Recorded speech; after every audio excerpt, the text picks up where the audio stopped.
Nyaya yemazig iya yoenderera kumberi. Iko zvino paiswa futi mumwe mutemo zvekare wekuomeserana nevanhu kuti ZiG vakwanise kuribvuma. So nhasi nyaya ndiri kusangana nayo panapa iri kunzi it is now a crime in Zimbabwe for business to charge prices above the fixed government exchange rate of 1356 to $. Zimbabwe introduced a new currency 3 weeks ago, the ZiG, which said lost value against $, within a week of its introduction on the black market. Some businesses were following the black market rate to protect themselves from losses, but that is not illegal. Under the new statutory instrument, SI setting prices above the official exchange rate will attract a civil penalty of 200 ZiG or an amount equivalent to the good sold. This new regulation will now result in prices increasing in $, allowing businesses to adjust their profit margins and mitigate losses caused by a fixed exchange rate that does not reflect to the local real value.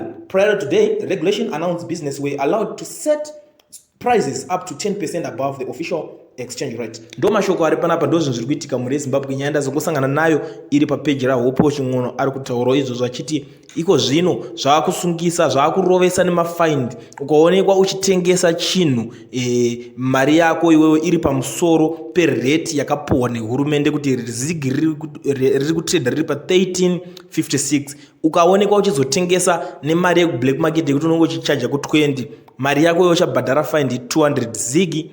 Ndo nyaya iri panapa, ndo nyaya iri kuitika.